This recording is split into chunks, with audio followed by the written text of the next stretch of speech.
Durgapur still peoples cooperative ব্যাংকে পালিত ৭২তম নিখিল ভারতীয় সমবায় সপ্তাহ। সমবায়কে কেন্দ্র করে জাগলো আত্মনির্ভর বার্তা। দুর্গাপুর স্টিল পিপলস কোঅপারেটিভ ব্যাংকের উদ্যোগে মহা সমারোহে পালিত হলো ৭২তম নিখিল ভারতীয় সমবায় সপ্তাহ।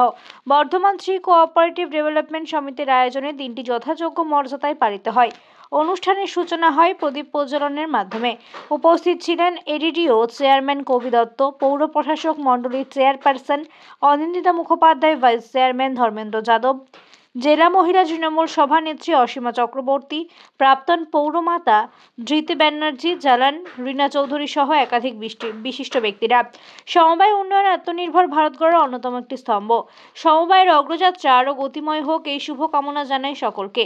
দুর্গাপুর স্টিল পিপলস কোঅপারেটিভ ব্যাংকের চেয়ারম্যান ললিত দাস জানান যে অনুষ্ঠানটির আয়োজন করতে আমরা গর্বিত। এরপরে নানা বিশিষ্ট ব্যক্তিত্ব তাদের এই মূল্যবান মতামত দিয়ে উৎসবে যোগ দেবেন।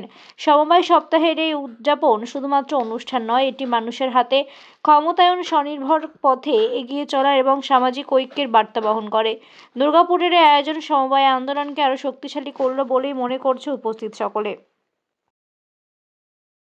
আমি বলতে চাই, কারণ এই ব্যাংকটার সঙ্গে আমার অনেক নস্টালজিক ফিল আছে, অনেক রিলেশন, একদম সেই সময়কার রিলেশন আছে। আমি জাস্ট সেটা মনে করেই এটা মানে কি বলবো, স্মৃতি রোমন্থন সেই হিসাবে আমি বলতে চাইছি আর কি। শ্রাবণী আমাকে ফুল দিতে হলে আমি শ্রাবণীকে বলছিলাম যে শ্রাবণী এমন একজন লোকের রিলেটিভ যাকে আমি দাদা বলি। আমাদের এককালীন আগের যিনি মেয়র ছিলেন রথিন রায়, তার বিয়েতে আমি তাকে দাদা হিসেবে সম্মান করি, আমি তাকে মানে তার ভাই হিসাবে নিজেকে সম্মানিত মনে করি। শ্রাবণী তো তার আত্মীয়, তো আমরা সেখানে প্রায় দেখা হতো। আমি সেই বলছিলাম শ্রাবণী সেই সময়কার লোন ছিল আমার এই ব্যাংকে। সেই সময় অনিল কাকু বলতাম, তখন ললিতের চেয়ারে অনিল বাবু ছিলেন। আমার তার কথা মনে পড়ছে, সব ফিল। আমি জাস্ট এটা এক্সপ্রেস করার জন্য, এটা বলার জন্য মাইকটা নিলাম যে সেই দিনও ছিল ব্যাংক, আজও আরো এগিয়ে গেছে, অনেক অগ্রগতি হয়েছে। ললিতের নেতৃত্বে মানুষ আছে, শ্রাবণী আছে, আরো কারা কারা আছে আমি জানি না কমিটিতে, যাদের চিনি বা জানে। বৌদি আপনিও আছেন এর মধ্যে, ও ফ্যান্টাস্টিক।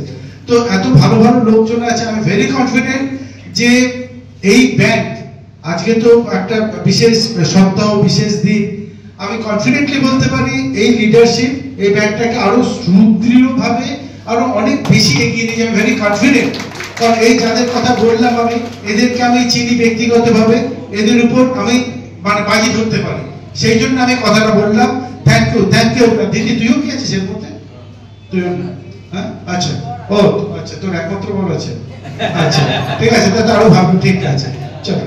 থ্যাংক ইউ এভরিওয়ান, সবাই যেন ভালো থাকি, সবাইকে ভালো রাখি। Thank you. আমি বলেছি বলছি নিখিল ভারতীয় সমবায় সপ্তাহ উদযাপিত, এটা ৭২তম সমবায় সপ্তাহ। আর এই আত্মনির্ভর ভারত গড়ার বাহনই হচ্ছে সমবায় উন্নয়ন। আমি সকলকে শুভেচ্ছা দিয়েছি আমার তরফ থেকে। আমরা সকলে এখানে এসেছিলাম, উপস্থিত হয়েছিলাম। আরও এগিয়ে চলুক, আরও অনেক উন্নতি করুক সমবায়, এই প্রার্থনাই করি।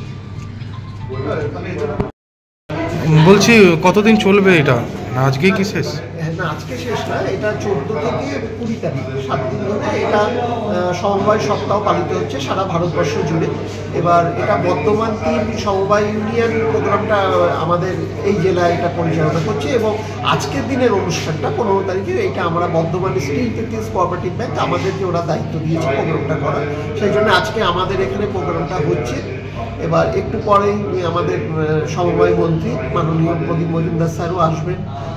অনিন্দিতা দি ঘুরে গেলেন, আমাদের পাণ্ডবেশ্বর এমএলএ নরেন্দ্রনাথ চক্রবর্তী আসছেন, কবি দত্ত আমাদের এডিডিও চেয়ারম্যান উনি এসেছিলেন। তা আমরা মানে এই প্রোগ্রামটা আমরা আয়োজন করতে পেরে খুবই আনন্দিত যে এরকম একটা আমরা বহু বিশিষ্ট মানুষকে পেলাম, এবং এরপর আরও অনেকের বক্তব্যে আমরা এই সমবায় সপ্তাহ নিয়ে অনেক কিছু তাদের মূল্যবান মতামত আমরা মানুষ জানতেও পারবো। প্রোগ্রামটা অর্গানাইজ করে আমরা খুব আনন্দিত। সারাদিনই চলবে কি? সারাদিন না, আজকে মোটামুটি 3টে সাড়ে 3টে অবধি প্রোগ্রামটা চলবে।